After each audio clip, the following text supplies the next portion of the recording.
குரு வணக்கத்துடன் இன்னைக்கு class start பண்ணிடலாம். Welcome to make leaders. 8th ஸ்டாண்டர்டில் புவியியலில் யூனிட் 2ல் வானிலை மற்றும் காலநிலை பார்க்க போகிறோம். இன்னையோட டேயோட கிளாஸ் ஸ்டார்ட் பண்ணுறதுக்கு முன்னாடி நேற்று என்ன படித்தோன்னு ஜஸ்ட் ஒரு கோ த்ரூ பண்ணிவிட்டு இன்றைக்கி போயிடலாம். வானிலைனா என்ன, காலநிலைனா என்னன்னு நம்ம லாஸ்ட் கிளாஸில் பார்த்தோம். வானிலைன்றது என்னப்பா, வெதர் நியூஸ் பார்ப்பீங்க அப்படின்னு நான் சொன்னேன் இல்லையா. அதாவது வானிலை என்ன சொல்லுது, ஒரு குறிப்பிட்ட நேரத்தில் இப்போ மதுரையாக இருக்கட்டும், சென்னையாக இருக்கட்டும், கோயம்புத்தூராக இருக்கட்டும், இன்னைக்கு வானிலை எப்படி இருக்கு, இன்னும் ஒரு 2 நாளைக்கு மேகமூட்டத்துடன் கூடிய மழை பெய்யும், வெயில் பயங்கரமாக இருக்கலாம், இல்லை இன்னைக்கு இப்போ இருக்க சுச்சுவேஷனில் வெயில் இருக்கலாம், இனி வரப்போகிற மாதங்களில் குளிர் வரும், மழை வரும், அப்போ அனௌன்ஸ்மெண்ட் வரும் இல்லையா, அதுதான் வானிலை. கிளைமேட்டுன்றது என்னது, இப்போ கொடைக்கானல் நான் சொன்னேன் இல்லையா, கொடைக்கானல், சுவிட்சர்லாந்து அந்த மாதிரி பார்த்தோம்னா அவங்கெல்லாம் பல நூறு பல ஒரு 35 வருடங்களுக்கு மேலே நிலவுற ஒரு இதை தான் என்ன சொல்லுவாங்க, இந்த காலநிலைன்னு சொல்லுவாங்க, கிளைமேட். சரியா, ஓகேவா. நமக்கு இப்போ தெரியும் கொடைக்கானல்னு சொன்னாலே அங்கே குளிர் அப்படின்னு சொல்கிறோம் இல்லையா, அது காலநிலை. ஓகேவா. வானிலைன்றது டே பை டே நியூஸாக இருக்கலாம், இல்லை ஒரு வாரத்துக்குரிய நியூஸாக இருக்கலாம், இல்லைன்னா ஒரு மாதத்துக்குள்ளே நடக்கிற ஒரு விஷயமாக கூட இருக்கலாம். அது வானிலை. ரைட். இப்போ வானிலைக்கும் காலநிலைக்கும் உங்களுக்கு நல்ல ஒரு டிஃப்ரென்ஸ் கிடைச்சிருச்சு. ரைட்டு. இப்போ வானிலையும் காலநிலையோட முக்கிய கூறுகள் எதனாலலாம் இது ஏற்படுது அப்படின்னு பார்க்க போகிறோம். ஃபர்ஸ்ட் அதில் என்னன்னா வெப்பநிலையால் ஏற்படுது. வானிலையிலும் சரி காலநிலையிலும் சரி ஏற்படுற மாற்றங்கள் எதனாலனா வெப்பநிலையினால உருவாகுது.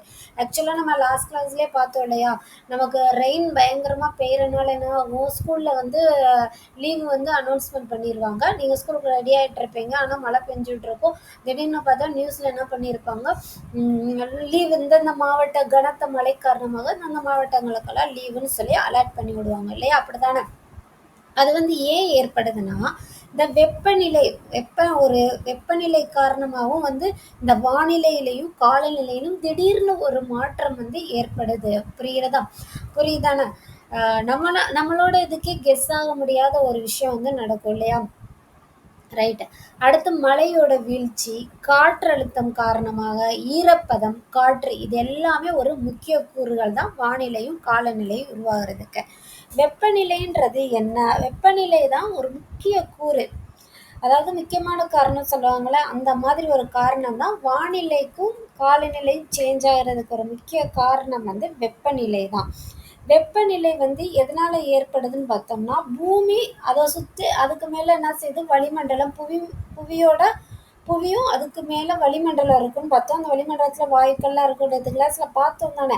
அது சூரியனோட வெப்ப கதிர்வீசலால் பூமி வெப்ப அடையுது. நமக்கு தெரியும் தானே, பூமி எதனால வெப்ப அடையுது, சூரிய கதிர்வீச்சுனால தான் வெப்ப அடையுது. அதாவது டைரக்டாக என்ன செய்யுது, வெப்ப அடையுது. காற்றலோட வெப்ப அளவை குறிக்குது. ரைட்டா. இப்போ வெப்பநிலை என்ன சொல்ல வர்றாங்கன்னா, வெப்பநிலை காற்றுல வெப்பமானது சூரிய கதிர்வீச்சலால் ஒரு பக்கம் வருது. காற்றுல வெப்பம் கலக்கிறது சூரிய கதிர்வீச்சாலையும் நடக்குது. வளிமண்டல நிறைன்றது நீங்கள் மாஸ் படிச்சிருப்பீங்களா, வளிமண்டலத்துள்ள வாய்க்கள்லாம் இருக்கும்னா அதோட நிறை மாஸ் படிப்பீங்களா, அதனாலையும் சிறிதளவு என்ன செய்யுது, மாற்றம் உண்டாகுது. ஆனால் முக்கிய காரணம் சூரிய கதிர்வீச்சு தான். இந்த வளிமண்டலத்தில் உள்ள நிறையும் ஒரு ஒரு சின்ன காரணம் அப்படின்னு நம்ம சொல்லலாம். ரைட்டா. பூமி வெப்பமாகிறது காரணம் கதிர்வீச்சோட காலத்தை பொறுத்து என்ன சொல்லலாம், புவி இருக்கு இல்லையா, பூமியில வெப்ப கதிர்வீச்சு, சூரியன்ல இருந்து வர்ற வெப்ப கதிர்வீச்சு ஒவ்வொரு இடத்துலையும் ஒவ்வொரு விதமா என்ன செய்யும், விழும். நேற்று நம்ம பார்த்தோம் இல்லையா, அந்த செங்குத்தா விழுகும் போது ஒரு மாதிரி இருக்கும், அதே இது பக்கவாட்டில் விழும்போது எப்படி இருக்கும் நம்ம பார்த்தோம். செங்குத்தா விழும்போது அங்கே வெப்பமண்டலம் வெப்பம் ஜாஸ்தியாக இருக்கும், குளிர் கம்மியாக இருக்கும். சைடு பக்கவாட்டில் விழும்போது எப்படி இருக்கும், அங்கே வெப்பம் கம்மியாக இருக்கும் இல்லையா, குளிர் பயங்கரமாக இருக்கும். இதான் ரைட். அதை தான் இங்கேயும் சொல்லியிருக்காங்க. அந்த வெப்ப கதிர்வீச்சலோட அளவை பொறுத்து இது இடத்துக்கு இடம் மாறுபடும் அப்படின்னு சொல்லியிருக்காங்க. இது காரணம் ஏன் வெப்பநிலை மாற்றம் உண்டாகுது அப்படின்னு பார்த்தோம்னா, பூமி இயங்குதா, பூமி சுத்துதா, தன்னைத்தானே சுத்துதா, தன் சுழற்சி, பூமி இயக்கங்கள், தன் சுழற்சி, சூரியனை வலம் வருதல். அது என்ன செய்யுது, சூரியனை வலம் வரும்போது புவியோட அச்சோட சாய்வு தன்மை எல்லாமே புவியோட ஒரு செயல்பாடுகள் காரணமாக தான் என்னன்னு வெப்பநிலை ஏற்படுது. வெப்பநிலை எதுலலாம் தாக்கத்தை ஏற்படுத்துதுன்னு பார்த்தோம்னா ஈரப்பதத்திலையும், ஆவியாதல், திரவமாதல், மழைப்பொழிவு இந்த அளவுகளில் வந்து தாக்கத்தை ஏற்படுத்து. சிலதெல்லாம் சொல்லுவீங்கள, மழை வந்து இந்த இடத்துல இவ்வளோ தின்னா பெஞ்சிருச்சு, இதில் வந்து இவ்வளோ இது ஆசிட் மணி அந்த இது அளவுகோல் வச்சுருப்பாங்க. அது நமக்கு வந்து கரெக்டாக தெரியாது. அந்த வெதர் நியூஸ் பார்க்கும்போதும் சரி, ஆராய்ச்சியாளர்களும் சரி, வானிலை ஆராய்ச்சியாளர்களும் சரி, அவங்களுக்கு தெரியும் இந்த இதில் எவ்வளோ பெர்சன்டேஜ் இந்த இது கலந்துருக்கு அப்படின்றது நமக்கு வந்து ஆர்டினரி பீப்புள்ஸ்க்கு வந்து தெரியறதுக்கு வாய்ப்பில்லை. நம்ம என்ன சொல்லுவோம், இன்றைக்கி மழை பெஞ்சிச்சு, அது ரொம்ப ரெயின் பயங்கரமாக அடிச்சிச்சு, ஒரு கொஞ்சம் ஒரு 2 3 மணி நேரம் நல்லா பெஞ்சிச்சு, நல்லா பயங்கரமாக கிளைமேட் சேஞ்ச் ஆயிடுச்சு அப்படின்னு நம்ம சொல்லுவோம் இல்லையா, வெதர் சேஞ்ச் ஆயிடுச்சுன்னு சொல்லுவோம். அதே இது ஆராய்ச்சியாளர்கள் என்ன பண்ணுவாங்க, இவ்வளோ டிகிரி ஃபாரன்ஹீட், இவ்வளோ டிகிரி செல்சியஸ் இன்னும் என்ன இருக்கோ அது எல்லாமே அவங்க வந்து அந்த மெஷர்மெண்ட்டை யூஸ் பண்ணி இவ்வளோ இருக்குது அப்படின்னு வந்து அவங்க டைரெக்டாக சொல்லுவாங்க. சரியா, ரைட்டு. இதை வந்து வெப்ப ஆற்றல் வந்து 3 வழிகளில் பூமியை வந்தடையுது. சூரிய கதிர்வீச்சு இருக்கு இல்லையா, அதுலேருந்து பெறப்படும் வெப்ப ஆற்றல் இருக்கு இல்லையா, கதிர்வீச்சிலேருந்து வெப்ப கதிர்வீச்சிலேருந்து ஆற்றல் பெற முடியும் தெரியும் தானே. அதில் 3 வழிமுறைகளில் பூமியை வந்து அடையுது. ஒன்று வெப்ப கதிர்வீச்சு டைரெக்டாக வருது, அடுத்து வெப்ப கடத்தல், அடுத்து வெப்ப சலனம். இந்த 3 முறைகளில் வந்து பூமியை வந்து வந்தடையுது. எது? வெப்ப கதிர்வீச்சு, சூரிய கதிர்வீச்சு. ரைட்டு. புவியோட வளிமண்டலம் சூரிய கதிர்வீச்சலை விட புவி கதிர்வீச்சலால் அதிக அதாவது என்ன சொல்கிறாங்கன்னா, நம்மளோட வளிமண்டலம் இருக்கு இல்லையா, வளிமண்டலம் வந்து சூரிய கதிர்வீச்சால் கூட பயங்கரமாக டேமேஜ் ஆகலை, நம்மளோட புவி கதிர்வீச்சால் தான் பயங்கரமாக டேமேஜ் ஆகுது. அதை தான் அந்த இடத்துல சொல்ல வர்றாங்க. அந்த லைன் வந்து கொஞ்சம் ரீட் பண்ண டிஃபிகல்ட்டாக இருக்குன்னா நீங்கள் அண்டர்ஸ்டாண்ட் பண்ணிக்கோங்க. இப்போ சூரிய கதிர்வீச்சால் கூட உங்களுக்கு பூமிக்கு எதுவும் இல்லைப்பா, ஆனால் நீங்கள் பண்ணுற புவி கதிர்வீச்சால் பூமி என்ன செய்யுது, அதிகமாக வெப்பம் அடையுது அப்படின்னு சொல்லியிருக்காங்க. ரீசன் தெரியும் தானே, நம்ம அளவுக்கு அதிகமாக கார்பன் டை ஆக்சைடு யூஸ் பண்ணுறோம், நம்மளோட ஃப்ரிட்ஜில் யூஸ் பண்ணுற ஆயிலாக இருக்கு இல்லையா, எல்லாமே இருக்குது. அதனால புவி வந்து அளவுக்கு அதிகமாக வெப்பம் அடையுது. ரைட். வெப்பநிலை வந்து செங்குத்தாகவும் கிடைமட்டமாகவும் வேறுபடுது. நான் அப்பயே ஆல்ரெடி சொன்ன மாதிரி தான், செங்குத்தாக விழுகும் போது வெப்பநிலை அதிகமாக இருக்கும், கிடைமட்டமாக விழுகும் போது எப்படி இருக்கும், குறைந்து காணப்படும். இதனால ஒவ்வொரு இடத்துலையும் ஒவ்வொரு மாதிரி வெப்பநிலை மாறும்.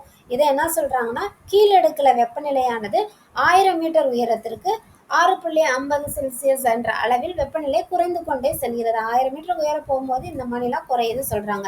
இதை தான் வெப்ப குறைவு வீதம் சொல்லி முடிக்கிறாங்க. இது ஒரு பாக்ஸ் பாயிண்ட், நோட் பண்ணிக்கோங்க. ரைட். அடுத்து வெப்ப பரவலை தீர்மானிக்கும் காரணிகள் அப்படி சொல்கிறாங்க. வெப்ப பரவல் இருக்கு இல்லையா, வெப்பம் பரவுதா, அதெல்லாம் எந்த காரணிகள் வந்து வெப்ப பரவுறதை தீர்மானிக்குது அப்படின்னு சொல்கிறாங்க.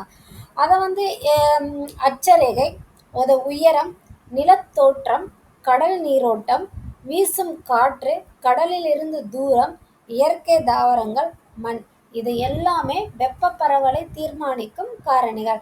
இதை பார்த்து ஃபுல் டீட்டெயிலாக நம்ம அப்போ பார்ப்போம், வர கிளாஸில் பார்க்கலாம். இப்போ வந்து என்ன காரணிகள் மட்டும் கொடுத்துருக்காங்க, காரணிகளை படிச்சுக்கோங்க. அட்சரேகை, உயரம், நிலத்தோற்றம், கடல் நீரோட்டம், வீசும் காற்று, இதெல்லாமே உங்களுக்கு புரியும் தானே. இயற்கை தாவரங்கள்னா என்னென்னு தெரியும் தானே. தாவரங்கள், கடலில் இருந்து தூரம்னா கடல்ல இருந்து எவ்வளோ தூரத்தில் இருக்குது டிஸ்டன்ஸ், மண் தெரியும். வீசும் காற்றுனா காற்றோட வீசுகிற அந்த கெப்பாசிட்டி, அதெல்லாம் இது எல்லாமே என்ன செய்யலாம், அதை தீர்மானிக்கிற வெப்ப பரவலை தீர்மானிக்கிற ஒரு காரணிகள். ரைட்.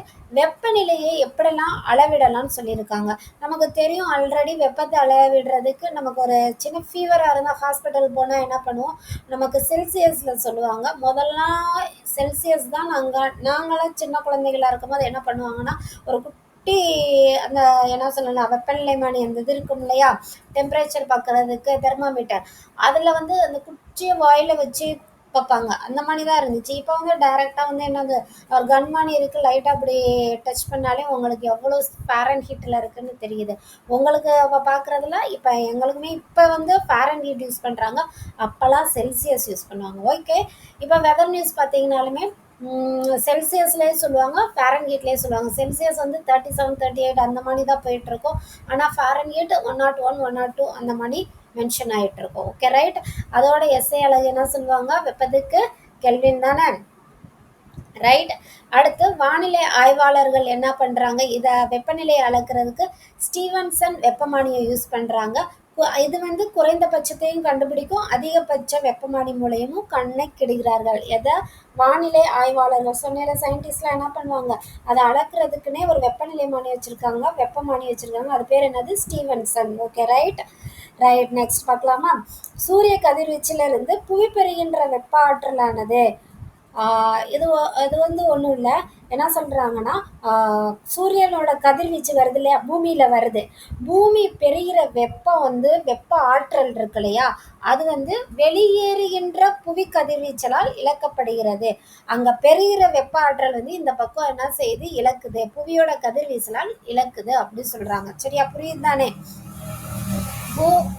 அதாவது என்ன சொல்றாங்கன்னா, சூரிய கதிர்வீச்சுல இருந்து வர்ற வெப்ப ஆற்றல் வந்து புவியோட கதிர்வீச்சால இழக்குது அப்படின்னு சொல்லிடுறாங்க. வெளியேறும் இல்லையா, பூமியில இருந்து கதிர்வீச்சு வெளியேறுதுல, அதுல இழக்குது அப்படின்னு சொல்லியிருக்காங்க.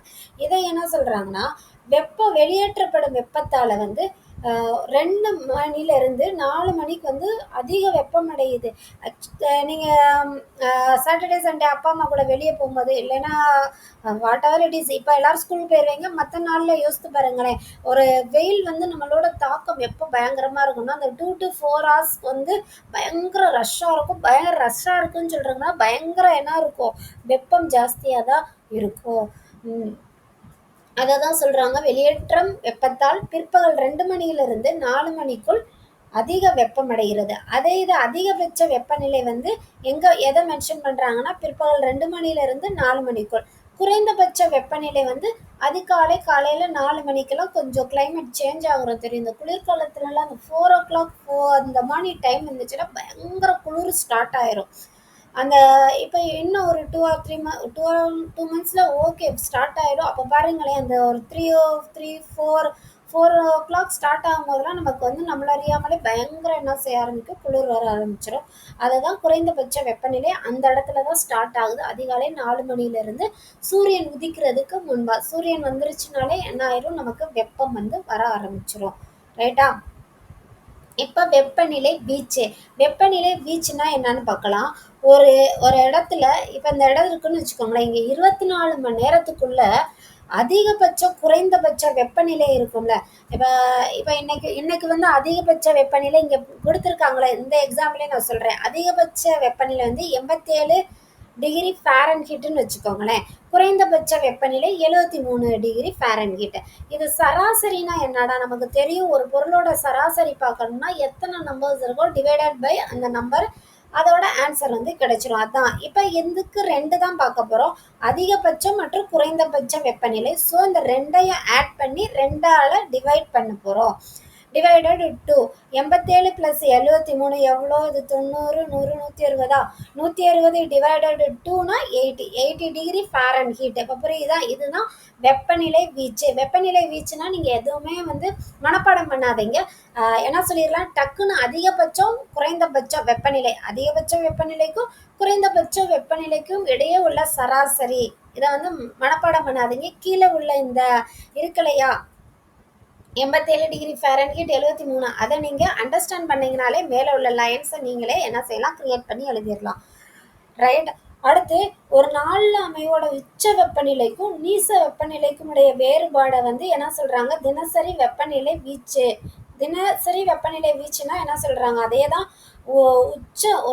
உச்ச நிலைக்கும் மிதமான மீச நிலைக்கும் நீச வெப்பநிலைக்கும் இடையே உள்ள வேறுபாடு. சரியா? அடுத்து, ஒரு ஆண்டோட அதிக வெப்பமான சராசரி மாதத்திற்கும் குறைந்த வெப்பமான சராசரி மாதத்திற்கும் இடையே உள்ள வேறுபாட்டிற்கு ஆண்டு வெப்ப வியாப்தி என்று பெயர்.